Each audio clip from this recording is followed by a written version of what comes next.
It is the 25th day of June 2020. It's just a bit over 100 days into the COVID-19 pandemic situation in the country, and the effects have been felt far and wide, and they have cost people jobs, and that is livelihoods, and the disease itself has actually cost us lives, unfortunately. But we still have to soldier on, and we're going to be having a discussion in light of the COVID-19 pandemic's effect and the related measures on the SME sector, that is the MSMEs and the SMEs, that's the small and medium-sized enterprises, as well as the micro-sized medium enterprises on today's Nation Leadership Forum. Thanks for joining us.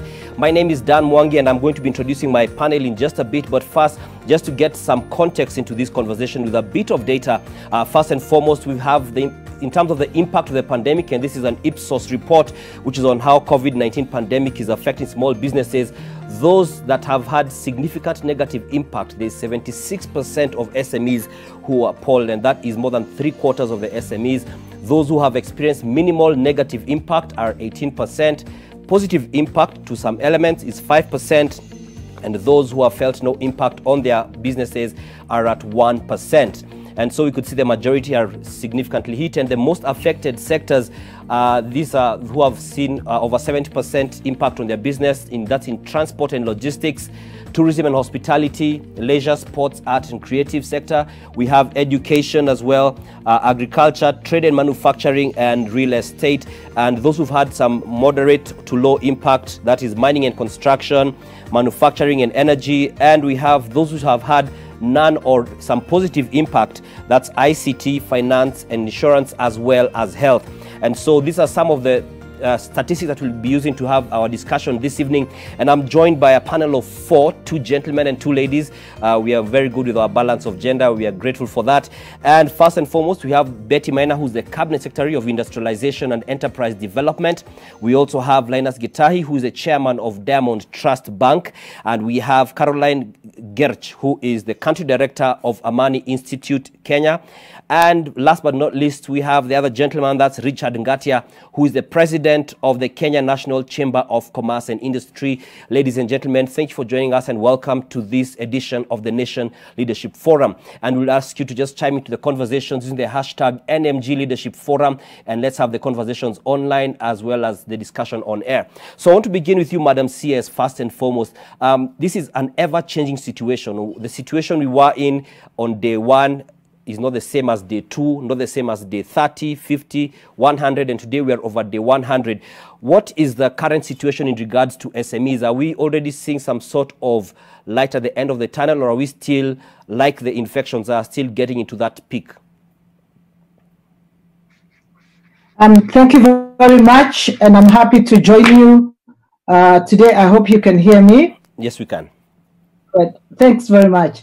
I think we are all living with COVID now. The last time we appeared on this program, it was early days yet, and we thought it was something that would last maybe 2-3 months.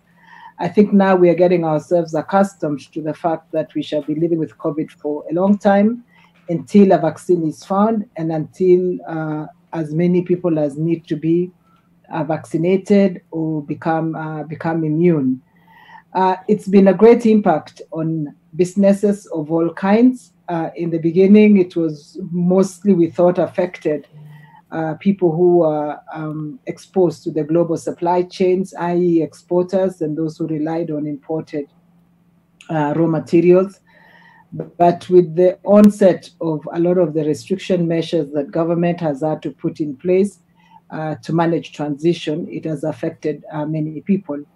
And we confirmed the statistics from Ipsos are consistent with the statistics from the surveys by the ministry itself, that says that the ones who are most affected are either those who are exposed to external travel, and especially in the tourism sector and transport and logistics in that sector, or the ones who are in food production, especially when there was restriction on restaurants and eateries and other such places. Now, if we hadn't taken those measures, and I think it is clear that we first appreciate, if government hadn't taken those measures, the health impact would have been even greater. than what we have now. We have just a bit under 5,500 cases at present. Unfortunately, it's still rising because of the community transmission that has been established. With regard to the impact on small businesses, we acknowledge that to be the case. And one of the things that government has been doing since the beginning, from all the measures the president has announced, has been an intention to try and cushion small businesses. It's not been enough, but it's been better than nothing. I think what the central bank did with regard to credit terms has made a difference, and I'm glad to see Linus is on the call. DTB is a big banker of SMEs, and they've had to reorganize their facilities significantly in order to support businesses. Secondly, a lot of businesses haven't been closed. Government was careful not to close many businesses, but they have obviously performed or operated at lower capacity than they had intended to because of the shortage of demand. When we have social distancing and less people going into the city center, for instance, it affected some retail outlets because they just don't have the normal clients that they would have. But they have soldiered on, and I'm excited by those who have continued to maintain a modicum of operations. The government actions with regard to payment, for instance, of pending bills, has ensured that there's at least a bit of liquidity. We prioritized small bills, which are mostly associated with small businesses, and that has assisted quite a bit in reducing the impact. But many businesses have also adjusted. I'm also glad to note from your surveys from Ipsos that small businesses in ICT, for instance, or in delivery services, have readjusted themselves, and we see them thriving in this regard. So it's been a mixed bag. Okay. And it shall continue to be a mixed bag as we continue to live with COVID. Thank you very much. Okay, thank you very much, Madam CS. And I want to bring in Linus, as you've mentioned him, and Linus, Diamond Trust Bank, being a financier, one of the results, one of the things that the poll shows, and which is not only this one but also other polls, indicate that there are fewer number of customers who are applying for loans or servicing their current loans as a result of loss or decline in income. Now, between the beginning of the session and now, are we seeing any kind of change in the borrowing habits of people? Are we seeing people having an increasing affinity as we start seeing things looking like they will get better? Well, thank you very much. Thank you very much, Dan. And I'm very happy to be in the panel with Waziri. And I think we are lucky to have Waziri being in charge of trade and industrialization, because Waziri has been involved and has been in the private sector for most of our life. So I think COVID found us with the right Waziri, and we thank you for all the initiatives that you're taking. Talking about the bank, Diamond Trust Bank, as you have said, is a bank that thrives and prides itself as a bank that supports SMEs. It's a Kenyan bank, it's one of the oldest banks in the country, and one of the things that we really do very, very well is manage and work together with SMEs. Now, obviously, this pandemic has affected most of the SMEs. I'll be the first to agree with the Ipsos statistics. And I want to say at the outset that DTB has been on the forefront of helping to rearrange and to work with the customers one-on-one and look at various needs, so that where we need to do a little bit of restructuring, we've been on the forefront of doing that, because we have a very, very close relationship with our customers. But one of the things that will emerge as we go along is that the restructuring, whereas it gives you some breathing space, is not really the solution. because the problem that SMEs are having today is, I would say it's maybe threefold. The first one is reduced demand. The reduced demand because of what is happening in the economy, and that reduced demand is something that we as a country, as a people, as a ministry, need to address. And that reduced demand is also linked to the whole area of labor, the cost of labor. So SMEs are actually in a caught between a rock and a hard place because they are actually the biggest employers in this country. And when they are forced to retrench, and many of them, to be honest, I think the same survey does talk about it, they've tried to stretch as much as possible. They've tried to stretch not to retrench people, but the cost of labor in their P&L is becoming significant and in some cases unbearable. I talked about the cost of credit. That is, the restructuring is happening, but that in a sense just delays the fact that that money will still need to be paid. So whereas we have seen reduced demand, I must say that we've also seen in many instances resilience on the part of the SMEs. And I think what we really need to do, and I know the government has started doing that, is to find ways of even increasing the stimulus that the government has been doing, because let us not forget that those SMEs, being the major employers in a country where employment was already a problem.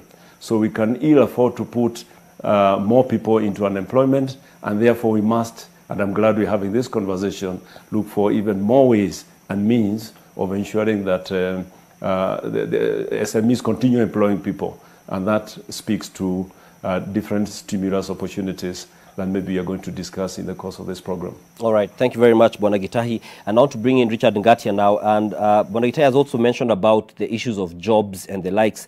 And the survey as well speaks of those 27% of the SMEs have chosen to take flexible working patterns, such as working from home. And, some have taken no contingency measures, that's 18%. And others are looking for alternative or new supply chains. Bwana Ngatia, when you think about the situation as it is, and again, Linus has mentioned that there are some stimulus packages that have been given, do you feel that these are enough to ensure that these very jobs, for instance, are not lost further, and that we can create new jobs? Do you feel there's still more that needs to be done to ensure that that the SMEs can still be sustainable going forward? Yes, thank you very much, Dan. And I want to thank Nation Media Group for having us. And, it's very good that we are still continuing with the partnership. I remember the last time when we had a very successful conference at the KICC in a bid to reach out to the public and also the private sector so that we can engage and have a conversation with them. And, of course, I'm very excited to see CS, Betty. It has been a long day for us. I know we were still in another meeting for long hours. And to see Gitahi, Caroline. So thank you very much for that. Now, it is important to see how SMEs can be supported, how SMEs can be plugged into making sure that there is financial inclusion, how there can be a relief on SMEs during this pandemic and the COVID-19. First of all, we have seen Central Bank of Kenya give physical measures on credit management policies, which include economic stimulus program, as you mentioned. We have seen they have given that program to a tune of 3 billion shillings. In my view, I think it will be very important to unpack and to the SMEs and tell them how exactly what this means, what the stimulus package means to them. One, we will need to restructure of existing loans, and we have seen also the financial institutions according moratoriums to even up to 3 and 4 years to those who have existing loans. We have seen those payments again of moratoriums, as I'm saying. We have seen also opportunities for new loans and line of credit. But again, we need the same SMEs or the private sector, they need to go to the banks. They need to engage the banks and go and say what are the problems they have, what are the credit facilities that they need. Now, the government, through economic stimulus, established SME credit guarantee scheme, and that is very important to come and revive the economy. Again, we need to look at grants and subsidies. We, as the Kenya National Chamber of Commerce, we are here to support the SMEs and the private sector to have a conducive environment to work in. We are here to partner with financial institutions. We are here to partner with the national government, county governments, so that we can see an all-inclusive and a win-win situation for our SMEs, and especially during this time. We need also to look at the survival mechanisms. How do these SMEs survive through these 3, 4, or 5 years? This is a long-term problem we have, and we need to adjust ourselves to the new normal. Thank you. Thank you very much. I'd like to bring in Caroline now. And Caroline, you deal a lot with soft skills at Ramani Institute. You know, when it comes to the training, innovation, and, you know, like some management consultancy. And this is a difficult time, for instance, for employers, even as they have to do the balance of their monies, for instance, and what they invest in. And this even now goes into investment in HR. What do you feel, what do you think employers should take into account? How do you think they should do this balance when they're trying to ensure that they don't, you know, drop the ball, especially where it comes to lives and livelihoods? Yeah, thank you for that question, and I think it's a really important one. And before I go answering it, I want to really express my support for the points that were mentioned earlier, like the need for a stimulus package and the need for SMEs to have access to credit. When we go to the question about, you know, how do you as an SME owner or as a management team trying to balance, or what we call navigate a polarity, right? So cash is already a very precious commodity as it is, and now to invest in staff development seems something that a lot of SMEs might be hesitant to do at the first place. However, there are ways to invest in the continuous development of your staff in a way that it doesn't break the bank.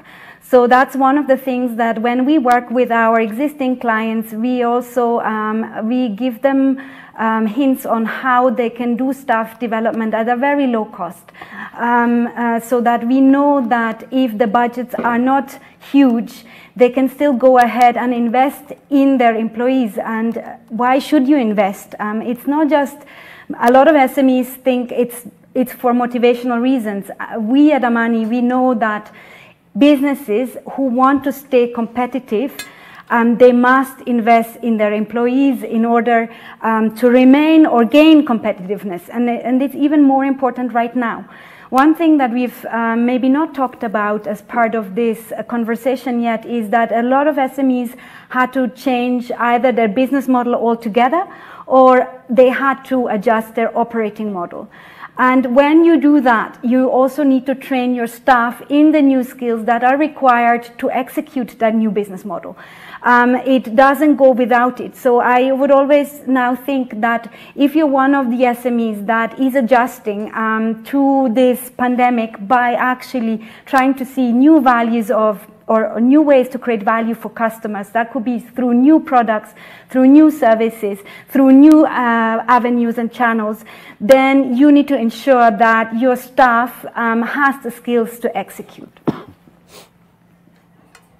Thank you very much, Caroline, and that is a good place to end the first part of this show. We'll be having a lot more. We've got 2 more parts of this to go on, and just to have a discussion into the different opportunities that are there for SMEs, how they should prepare themselves, and how to access the markets that they desire.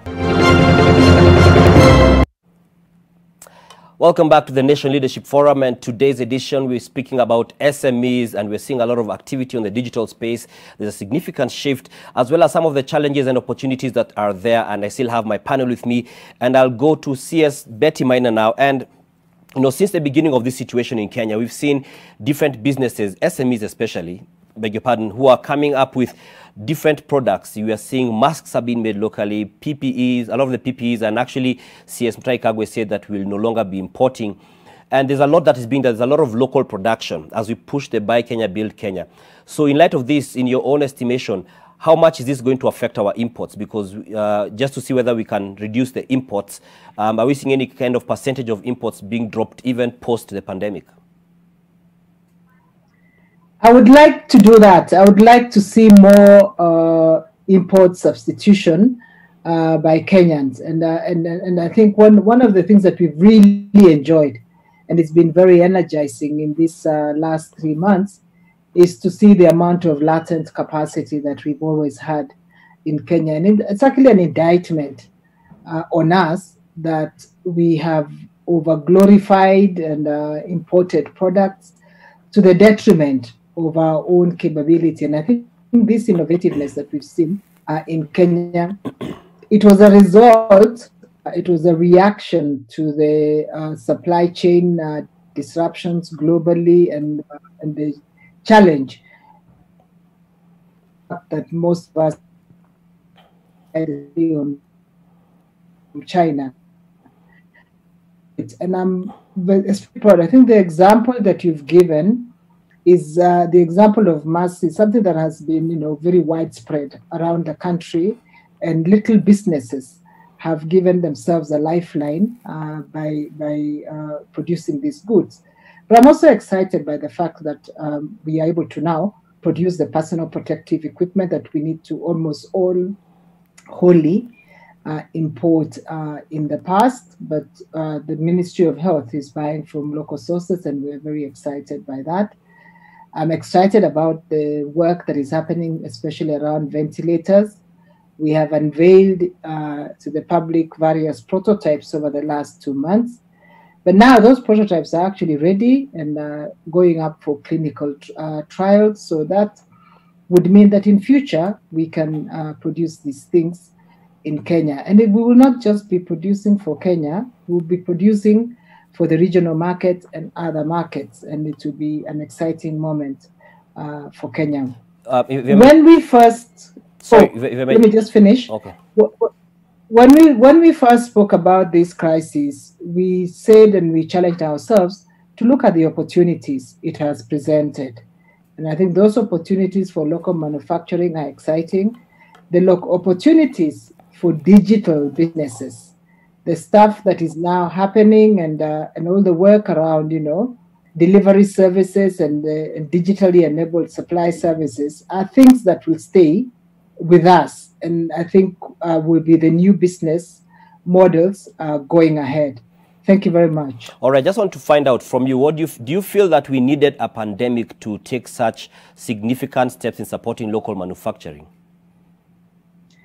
No, we didn't, but I think when we look back in future, I think we will be happy that we took the opportunity of this crisis to resolve some structural challenges. Every crisis has a silver lining. Well, I think the saying goes, if the world gives you lemon, make lemonade. So I think it's clear that Kenya and Kenyan businesses has chosen to make lemonade out of this crisis. Okay, I want to bring in Linus now. And Linus, we touched on the financial aspect of it, and right now people are still struggling with getting the money they would need. What options are there? And aside from money, there's also the aspect of training, which some may feel is going to be an additional cost. So then again, it again becomes another demand for resources. How can SMEs get the financing as well as opportunities for training to have quality products? First of all, I think when we talk about financing, let's be very clear. Financing is available, and I think it is available not just in DTB. It's available across the chain. The issue with SMEs and finances is the cost of the finance, and cost of finance is a market dynamics thing. So one of the things, particularly during this pandemic, that maybe the government ought to look at is how we can, because it's really for a short time. SMEs actually don't require handouts. What they require is access to cheaper finance, particularly during this period when they are suffering. So the question is, how can we create a little buffer, like whether it is through some credit guarantee scheme or whether it is through actual funds put in to help bridge the gap between, let's say, the current price of, let's say, treasury bills, which influence ultimately the cost of credit. How can we help to create a little gap so that the SME is able to borrow at a slightly reduced number, and then the bank doesn't suffer because the bank is also in business. So there is opportunity for us to have a conversation with government, and I think that is something that is ongoing, to see how we maybe a small buffer can be created that enables the SME to access credit at a cheaper price. But it's not just about the government. I think this COVID, and in a sense, I agree with the CS. This COVID is also a challenge to SMEs. I think it is an opportunity for consolidation, and I'm very sure that we are going to see a lot of consolidation amongst SMEs. Quite frankly, I think the future multinationals are going to be created by this pandemic, because SMEs are going to come together and realize that actually the way we are doing business maybe was not efficient, and probably talking to the guy next door and coming together to create a bigger organization probably offers a better opportunity for businesses. You know, if you look at transport, in the past we've been seeing, let's say, 14-seater matatos carrying 20 people. I don't think we're going to go to that situation again, not just because the whole thing about social distance is something that people are going to take more seriously, but also because it is the right thing to do for people to travel in comfort. In order to achieve that, I think we are going to see consolidation in many different businesses, whether it is restaurants, whether it is whether it is transport, etc., etc. But I also want to say, the real issue also that is tied to the cost is the issue of demand. And this is an area that, because it's a global pandemic, I actually think, and it's already happening in Europe, in the US, people are beginning to look inwards and saying, for this period, how am I going to protect my business? How is the government going to protect the businesses, even from external competition?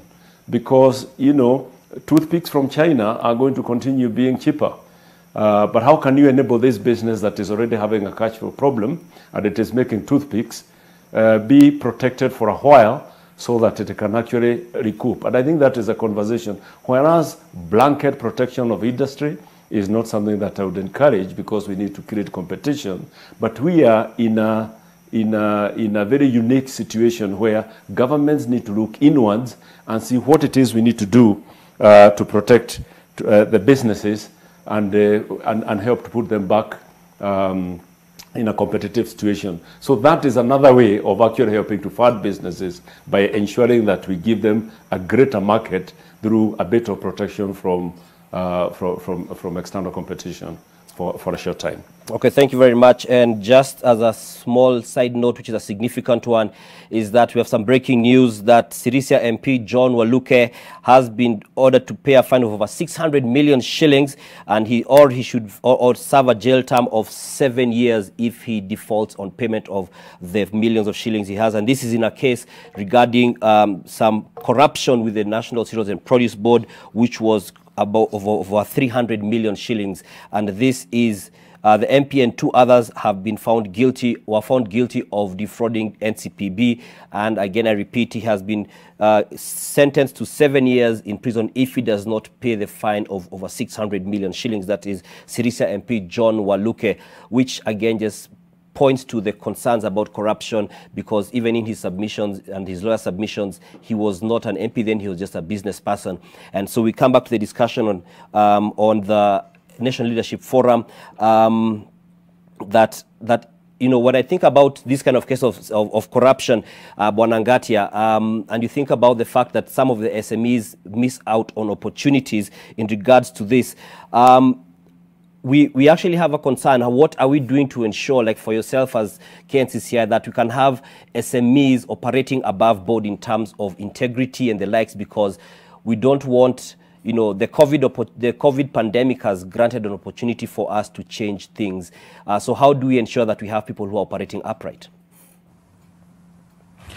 Okay, thank you very much, Dan, for that question. We, as the chamber, again, like I said, we are making sure that we protect businesses of SMEs.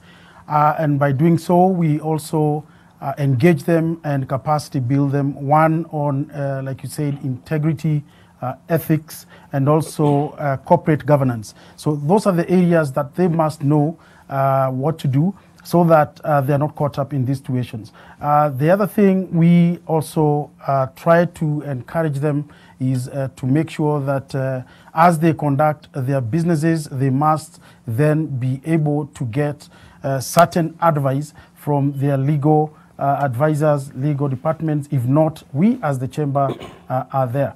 And looking at that, once then you have put your systems in place, then you will look at opportunities. Mainly, you look at, for example, e-commerce and online sales. You look at digital education. These are areas that we come to support in terms of educating them, so that also, as you look at the issues of ethics and integrity is observed. Having said that, I also want to look at how do we support SMEs as they get out of that and as they also enhance their businesses. One, we look at opportunities that are available. Every challenge, I heard that you've asked whether you've asked a question on the challenge that we are having now. But remember, every challenge comes with opportunities. And we want to look at how do we support our youth in business? How do we support women in business? We want to look at financial technology. You have raised issues on finance, how to be able to get this, how to be included in financial inclusion. So we want to look at financial products. We want to engage banks so that they can come with relaxed products that SMEs or even MSMEs can be able to understand and go on. We want to look at digital health, for example. When you look at digital health, we are talking of many areas. We are talking of e-health, we are talking of telemedicine, and we are talking of many other areas. We want to look at support for local manufacturing that has been mentioned earlier. And this is a good thing because, again, you're giving, like the CS said, you're giving a lifeline to SMEs. This does not necessarily come to stop businesses for those who are exporting. Again, like I said, there are more and more opportunities.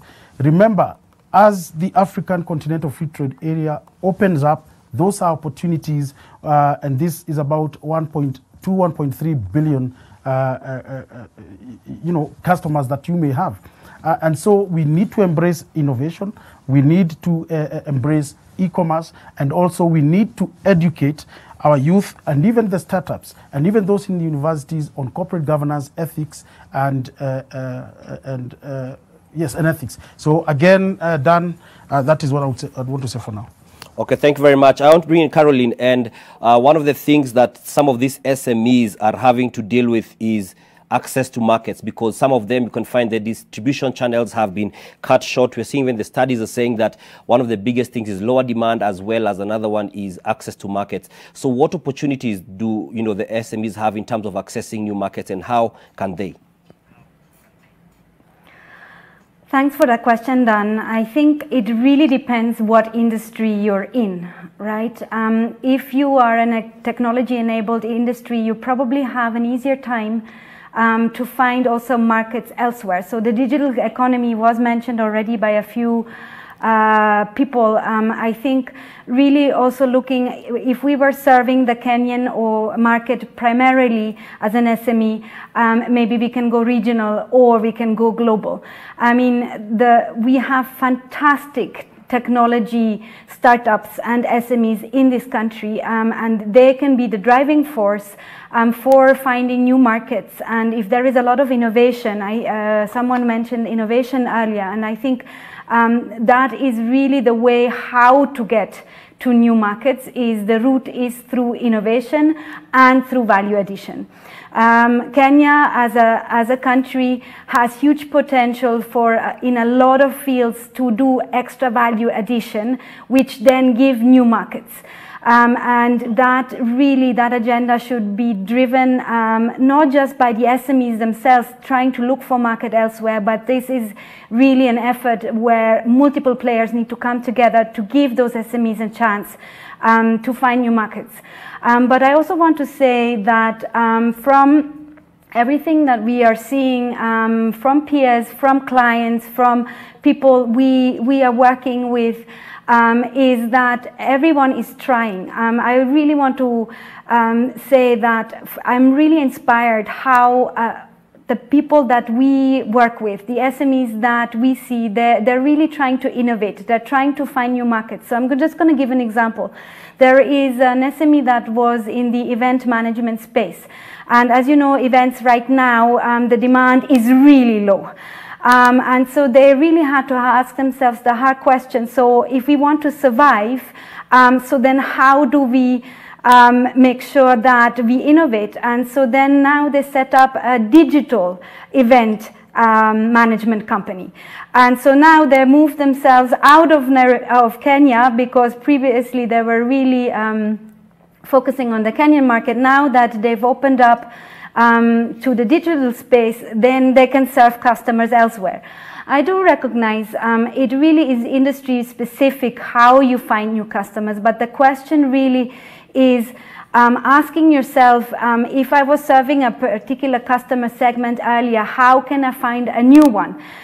So if I was focusing on, let's say, middle income customers, maybe I can go down to or up a tier, and I say, oh, why don't I make a product that will serve also customers with lower incomes? So I think it really depends on the SME, but one thing I know is that if you do that questioning, and this is really a leadership and management question, right?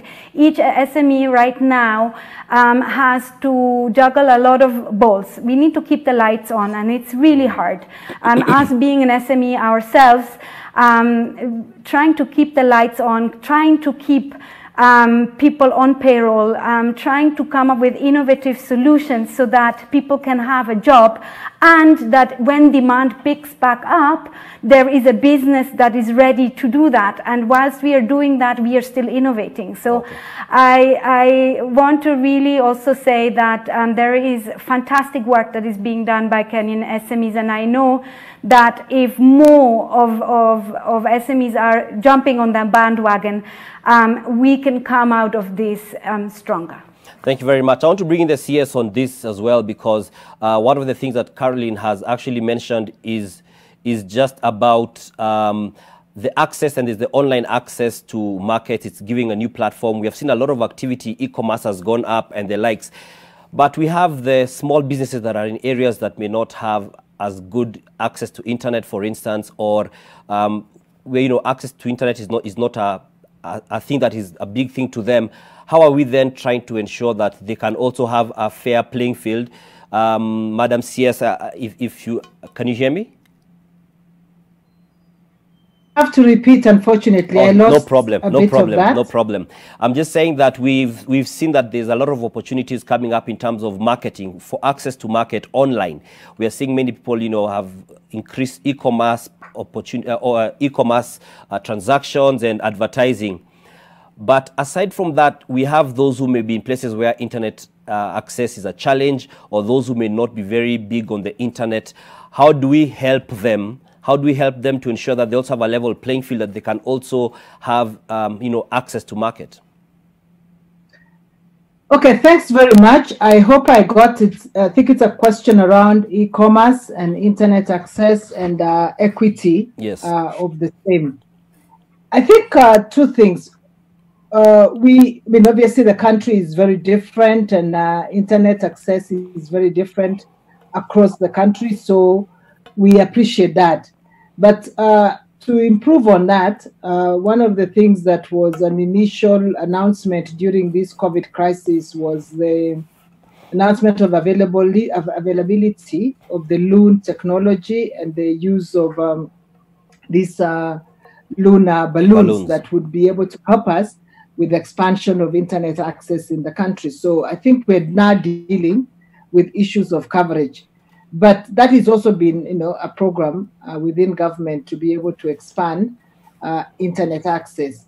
But not everybody is internet savvy. So I think we also need to appreciate that the role, I think there are different roles. And for those people who can probably work in networks with those who are internet savvy and be able to get into bulking and bulking houses and, at least people who do congregation of various products and accumulation, that can help with the internet and the e-commerce reach. Because one of the things that we've struggled with is once you put your product on a platform, you need to be certain that there is sufficient supply. You cannot just go and put, 100 beads and or 100 items of whichever dimension that you require, because the internet and the e-commerce platform avails a market for 1 million, 2 million plus in any given day. So we actually need to work with the chains that works on accumulation and congregation of various products. So it's possible, even if a business isn't online itself, it can be part of a chain that is part of an online platform. So the guys in Dagoretti Corner, for instance, or on Gong Road who do furniture, if they come together and have a collective, it is possible to have a display of their products. So I think it is a creative way that we would work with them, and our Micro and Small Enterprises Authority is designed to work with giving these sort of services to small businesses. But others, I think Amani is giving that example. Other businesses can come up that actually can support small businesses reach a wider market through the online platforms. Okay, and we may take a break, but Madam CS, just for 10 seconds, you've mentioned the loan technology. Are the balloons, are we already benefiting from them? Is there already a group of people that are accessing internet on account of the loan balloons?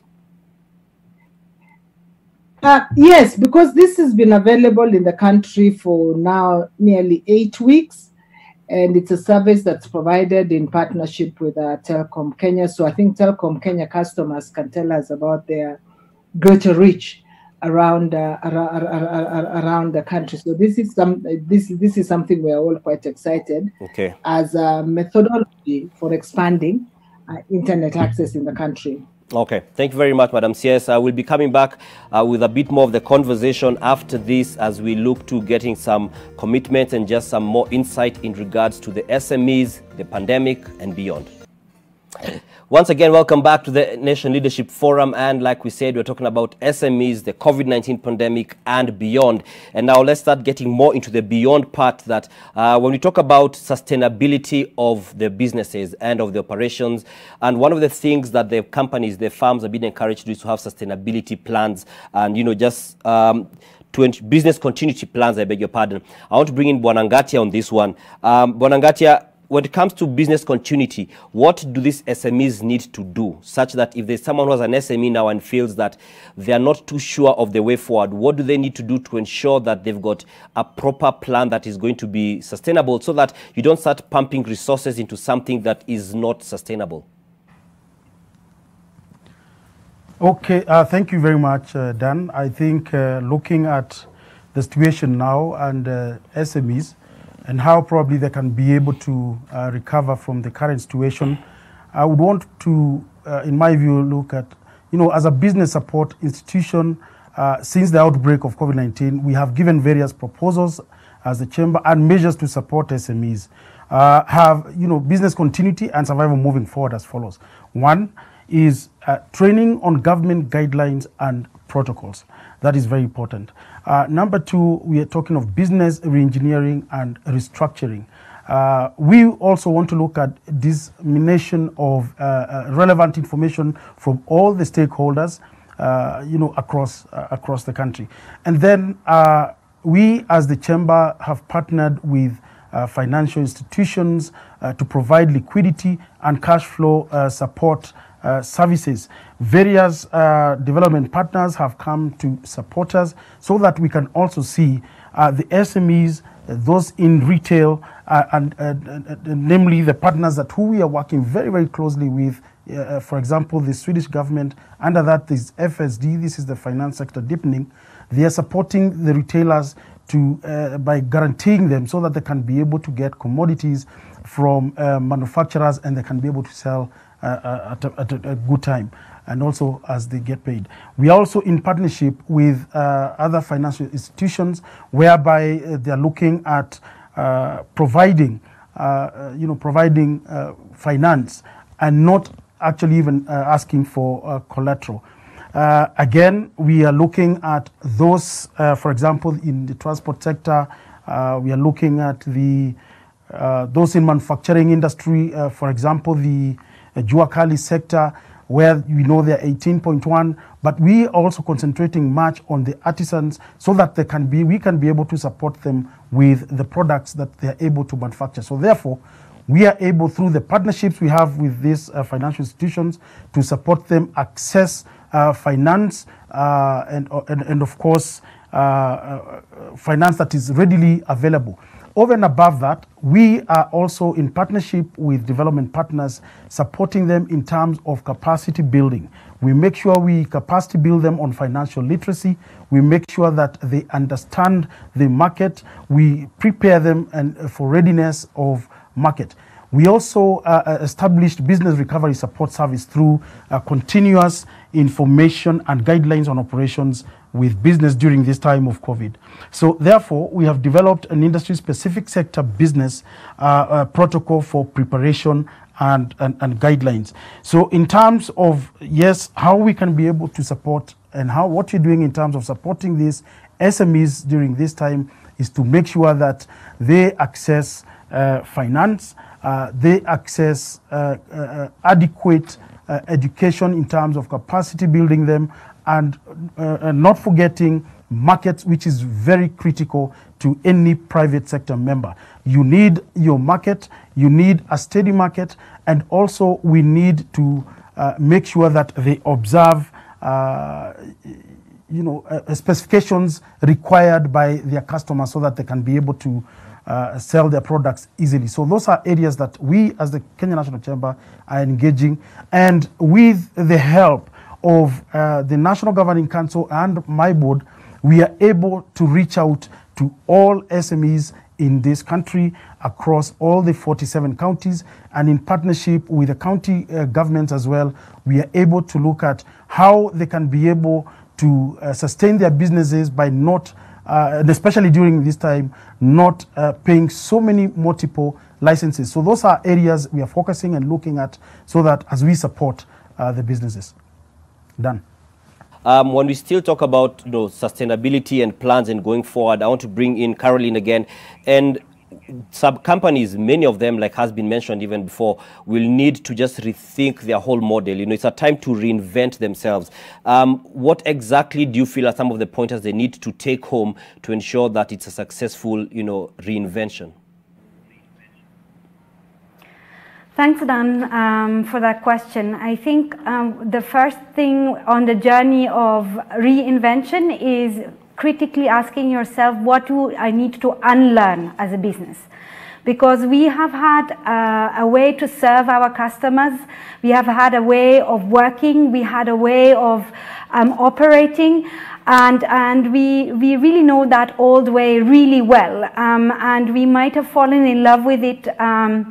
And so unlearning a few things, even for Amani, we had to unlearn a few points when we had to move from an in-person delivery model of programming and giving trainings to an online delivery. We also had to unlearn a few things. And I think once you are ready to unlearn, then one other pointer is really asking yourself, what are the opportunities out there if I let go of a particular element of my way of operating or my business model. So I mentioned that a bit earlier. Maybe I have to go for a new customer segment. Maybe I'm inventing the product. Maybe I'm reinventing the delivery channel. There are a lot of resources out there on the internet for free for any business that they can go and see how can you reinvent your business model. And there are guiding questions. You just need internet access on your phone, and all these powerful questions are there. But then I think the proof of the pudding comes, can you sit together with your leadership team, with your staff, and really come up with a new product, with a new way of working. And then testing, right? One of the things we are very fond of when we work with our clients is prototyping, right? So you have to go out and find out what do customers want. You have to speak to them. You have to really understand that new market better. How can you serve them? And the beauty is, right now around the world, Kenya is not the only country going through this process, and so there is a lot of opportunity because the playing field is leveled to some extent, because other companies at the same time also have to reinvent themselves. And I think it's the ones who are most agile, the ones that are willing to unlearn a few things and be very quick in learning new things. These will be the successful SMEs coming out of Kenya, and then not just serving Kenyans, but serving the region and serving a global audience. Thank you very much. Very well spoken. And I want to bring in Lenas Gitai here, and she's spoken about unlearning and some changes that will be inevitable, especially in light of the new rules. And Lenas, I know you're also in manufacturing, and so maybe I would like to just, pick your brain on this. We've got the new measures such as the social, or they say now physical distancing and the likes, yet some of our factories, which are some of the biggest employers in terms of mass in numbers, are not designed that much to accommodate that kind of thing. So what do you think, companies need to do to ensure that they can still, what do you think they need to do now to ensure that they can still abide by the new rules, the new norm, and still remain, in business, and still not have to lose many people in terms of job losses? Thank you very much for that question. First of all, before we went on break, we were talking about access to markets, and we were also talking about cost of credit. Maybe I should just take this opportunity to say that at Diamond Trust Bank, we actually do have platforms which are free and which we talk to our SMEs about, where you can actually have opportunities to showcase your products. We have platforms that can help you make payments. We have platforms that can help you collect payments, and those are broadly free, and we would encourage the SMEs and other parties to actually get in touch with our branches. We do go around the country talking about them so that they can see how they can benefit. Now, coming back to manufacturing, and really not even manufacturing businesses, I agree that COVID is giving us an opportunity to really look at new ways of doing business. I'm not sure it's so much about unlearning as it is about adding learning on top of learning. Because, sometimes we may complicate things, but for a business, it is sales less the cost, which gives you your gross profit. You remove expenses, it gives you your net profit. So those four elements are the ones that you're talking about when people are talking about re-engineering business. There is nothing else. So when it comes to sales, you need to think about route to market, and that is why we're now talking about e-commerce platforms, how your product's getting to the consumer. Is that the most efficient way? Are there other ways? And in fact, are there opportunities for us even working with competition so that we can reduce the cost of getting the product across to the consumer? What about the cost? And for SMEs particularly, they need a lot of information about where you can get the various raw materials, because oftentimes an SME could be making product with raw materials that are probably more expensive than it ought to be, and probably just across the ridge or across in the next neighboring country are raw materials that can actually make you have a better margin. What about the expenses? With the advent of technology, are we actually using technology but still clinging to the old ways and incurring the lots of expenses that could be avoided. So I think this is what is being challenged by COVID, in the sense that because of not just reduced demand, but because of what we've talked about in terms of the fact that things like social distancing are actually here to stay. We need to look at new ways of operating in our organizations. We actually need to re-engineer and ensure that the waste levels in businesses, and I think in SMEs the waste levels are generally higher because of inability to get into very modern technologies. But we've got opportunity now to actually ensure that we look at all those elements to reduce the cost of doing business. Right. The other thing I would want to add is that, and we talked about it earlier, is this thing about Buy Kenya, Build Kenya has been a song for a while. And I think, to be honest, His Excellency the President has talked about it a couple of times, about government buying local products. I think we just need to ensure, and I'm sure CS would have a view on this, we just need to ensure that we ruthlessly execute it. Hakuna mtu mwingine atatoka kwingine to support our businesses. We must ensure that we ourselves, starting with the government, starting with ourselves, buy these products from our SMEs, because that's the easiest way of creating demand. And I think we kind of just need to be ruthless about it and ensure, particularly the government, is consuming exclusively from locally made products, because that's really one sure way of ensuring that we show up demand. All right, thank you very much. I want to bring the CS there, where he's mentioned about, Buy Kenya, Build Kenya, and let's, ruthlessly make it happen. And one of the concerns, for instance, is with second-hand clothes sellers, the mitumba, as we call them. And, right now there is none of that. And the ministry has said it's a temporary measure. But some feel that this is the ministry or the government silently trying to rule them out, yet they feel there's a possibility of coexistence. Is this the case? And when Linus talks about being ruthless, do you feel that's the way to go? I think thank you very much. It's a nice question. I think to clarify, the issue with regard to second-hand clothes is actually a standards enforcement question and issue, because the standard that has been adopted in Kenya prohibits importation of goods from countries experiencing pandemics. So the Bureau of Standards has applied that particular provision and given the advice to second-hand clothes dealers about that guidance. And I think, and we have given them feedback about how they can go around if they want to, whatever proposals they have for dealing with the standard. It will obviously be dealt according to the provisions of the standard. But coming to the question on Buy Kenya, Build Kenya, it's been something I had from when I was a child. I mean, Buy Kenya, Build Kenya was always a clarion call of local businesses. And I'm glad that government has taken it up very much and has specific programs and targets for Buy Kenya, Build Kenya, including in the performance contracts of most government agencies.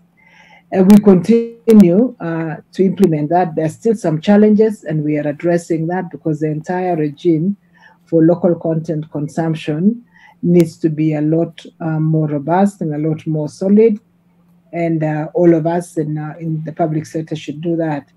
But I actually want to throw it back as well to the private sector, because the consumption of local goods is not the preserve of government alone. I am struck by the number of times that the private sector appeals to government to give them waivers on consumption of local goods with fairly flimsy arguments, which is the arguments we sometimes use of quality. So I think the challenge to all of us and the challenge to all Kenyans is to begin to build a different value and a different pride and dignity in consuming what we make in our country, because the more we consume what we make in our country, the more we create jobs for ourselves and for, and especially for ourselves, and we're able to become a lot more sophisticated. The East African Customs Union, once it was first established in 2005, has shown East Africans that you can produce these goods and they are of great quality, and they can, and you solve a lot of problems. So I think the challenge goes to all of us. It is important to develop pride in our products and to be able to promote ourselves. And it is something we must all do. Thank you very much. All right, Madam CS, just in closing and very briefly in 30 seconds, what commitment are you giving as the CS in charge of enterprise development and industrialization, trade as well, to the SMEs on the way forward in terms of support? What commitment are you giving, something tangible that they can actually hang on to, that it does not become another case of many promises but not much forthcoming? I think there's a lot that the ministry and government has done to support SMEs during COVID and even before. And therefore, I think we want to give the commitment that the interest of SMEs will always be, in the front burner. Government will create the market for SME goods as it has done through preferential procurement and the contracts it has given for small and medium businesses. Government will support with the financing. We're establishing a fund. And we're also working, because government doesn't have that much money. So we're working with the private sector in the establishment of the credit guarantee, which we hope can come into effect within this year. And that will be government's own support to leverage the resources within the public, within the private sector.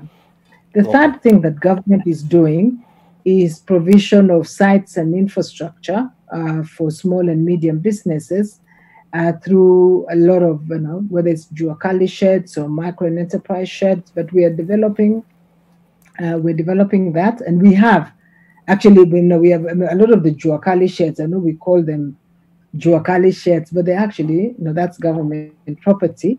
And we're working to ensure we improve the services in those areas. So what we can promise the businesses is that we will always remain open and listen to their proposals and turn that into public policy. Thank you very much. Thank you very much. And I just want to request my other panelists to take at max 30 seconds, because we're talking about job losses. I don't want to be a statistic there. So I just bring a closing remark from, I'll begin with Linus Gitahi. What is your closing remark briefly, and any commitment as Diamond Trust Bank? Very quickly, I'll say, COVID has affected the whole world. Different governments in different countries are creating different stimulus for their businesses, for their people. I really look forward to looking back and here I'm challenging the government to really look at the best stimulus package that is going to give Kenya the best opportunity of competing post-COVID. I think that is a challenge that we have, and I really hope that we can look back and see that we had the best stimulus package for the size of our economy. And I have no doubt that with CSS like Betty, we would be we are very capable of doing that. From a Diamond Trust Bank point of view, we will always, and we are working with our clients to ensure that whatever we can do to make them competitive, we continue to do. But like I said, it's not about credit, it's about cost of credit. And we need to work with all the stakeholders to ensure that that credit is affordable to our SMEs and MSMEs. Thank you very much. Thank you very much. You have overrun your time, but we shall discuss that afterwards. I want to talk to Ngatia, your closing remarks very briefly, and I feel yours should be in light of, for any SME that wants access to market and help, how can they get it, just so we can be clear? Thank you very much. Looking at the chamber and under our pillars, we're saying we are there to support our members. So I'm urging, and I'm taking this opportunity to urge those who are not yet our members to join so that they can benefit from the programs that we are actually rolling out from next week. We have 2 development partners who are already coming to support you in giving you grants, short grants, and they're giving you also loans for 6 months that will be a revolving fund. We have finance institutions that have come to support you where they will not going to ask for any collateral as long as you're a chamber member. So join us, but let's hold to our gains and let us adhere to the rules and guidelines of the Ministry of Health so that we stay safe. Thank you very much. Caroline, in 20 seconds, kindly give us your closing remarks. Yes, I think we can come out of this if we all partner across sectors. We are already starting to do this, and this panel being like an example of that. But if we want to come out as a stronger Kenya, now it's the moment that we need to embrace really cross-sector partnerships. And we as SMEs, we can do our part by talking to the different stakeholders and taking a seat at a table and then doing our best to serve Kenyans the best we know. Thank you very much. I'd like to thank my panelists, Betty Maina, the CS for Industrialization and Enterprise Development, Linus Getai, who's the chairman of Diamond Trust Bank, Richard Ngatia, who's the president of the Kenya National Chamber of Commerce and Industry, and Caroline Gerch, who is the country director of the Amani Institute Kenya. Thank you for joining us. Some of the learnings here are unlearn, reach out, join hands, and let's work together to make Kenya better and stronger. Have yourselves a good evening. Thank you for joining us on National Leadership Forum. Smriti Vidyarthi comes up with NTV Tonight after this.